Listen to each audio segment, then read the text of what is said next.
Start. Then, sir, we must find out the main reason why there were so many writ petitions and petitions for special leave to appeal to the Supreme Court.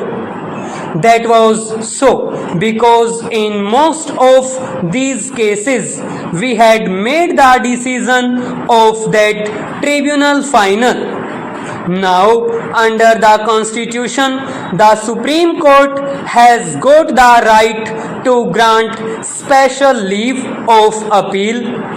That is naturally untouched. Similarly, the High Courts have got the right of the power to issue writs. Of course, I cannot say that it is all without justification. Probably many of those courts thought that in a matter where the aggrieved party had no remedy whatsoever, they should rather have the right to look into that matter. And it was from that point of view probably that we had so many appeals and so many writs issued by the High Court. Now we are going to provide in this measure for a direct appeal to the High Court itself. As the lawyer members probably know, when there is a remedy by way of appeal, no High Court ordinarily issues any writ, and the Supreme Court is not expected to grant any special leave of appeal.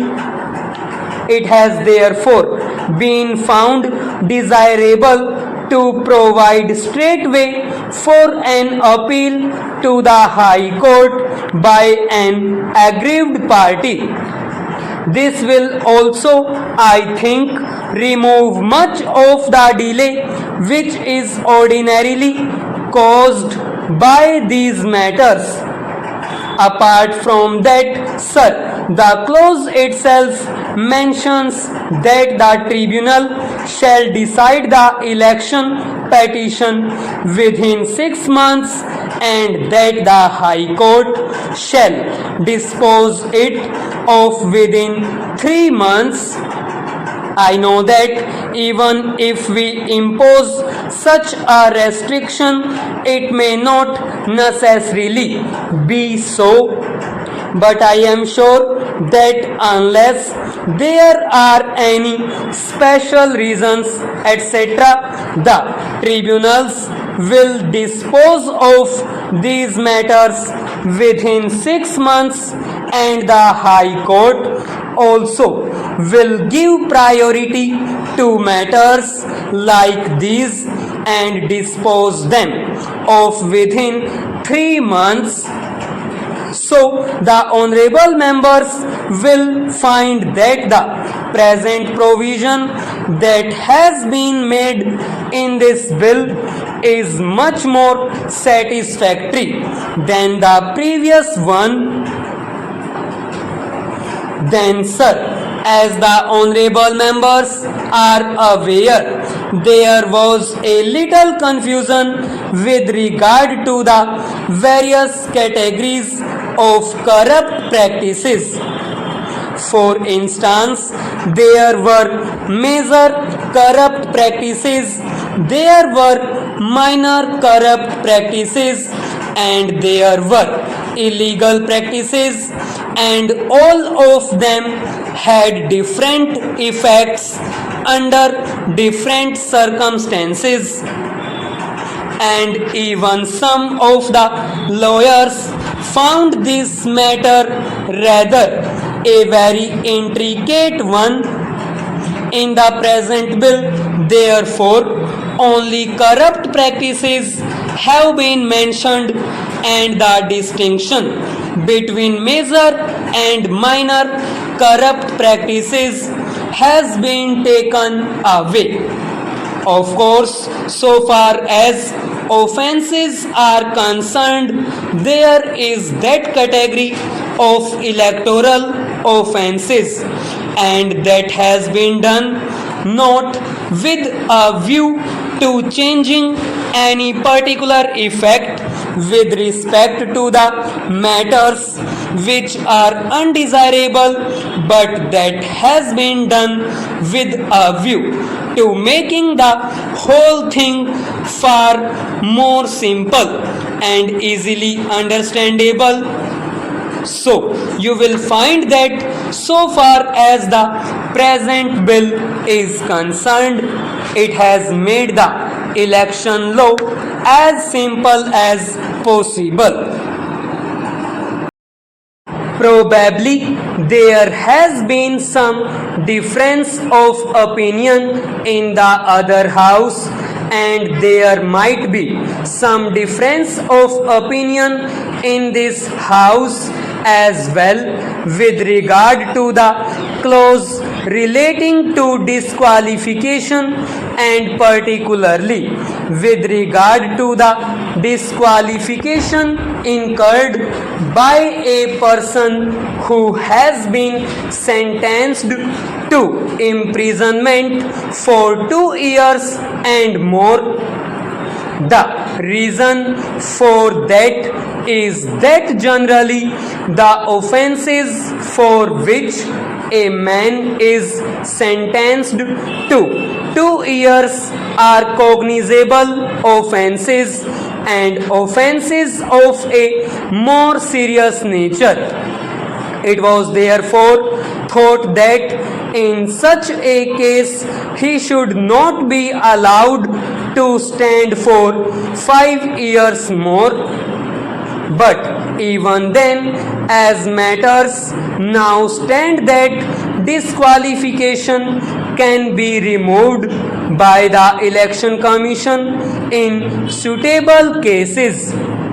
Now, as the honorable members are aware, the Election Commission is a special constitutional authority set up by us in order to ensure the free and fair elections which we want to have in the country. Therefore, it is not as if this power is given to some executive officer of the government. It is not correct to look at it from the point of view. As honorable members know, a man may be convicted or even sentenced to 2 years for offences which may not involve what is vaguely termed as moral turpitude. To introduce the words moral turpitude in a measure like this will not be desirable, because it is a term which may have a different meaning in different conditions and the different types of circumstances. This moral turpitude is a thing which cannot be defined. Therefore, the other house thought that the best way and the best remedy out of this was to leave the power to the Election Commission itself, and I believe there has been no complaint till now in any proper case that the Election Commission has ever hesitated to remove disqualification if it could be done. I am sure that hereafter also there is no such danger so far as that independent authority is concerned. But to introduce the term moral turpitude in this measure, that very vague term has not been found. There are one or two other matters which were raised by previous speakers and which may be raised here also, and I will briefly refer to them. Some thought that we might make voting compulsory. It is a very difficult thing to do in a democracy like ours, which has just started functioning. We have adult franchise and 35 crores of people are involved. This is an impossible thing.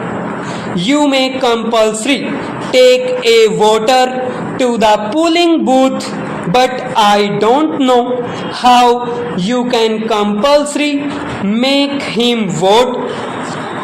Of course, there are one or two countries like Australia and Belgium where I am told this thing is being done, but with these exceptions, all over the world, no country has thought it proper to do this on such a large scale.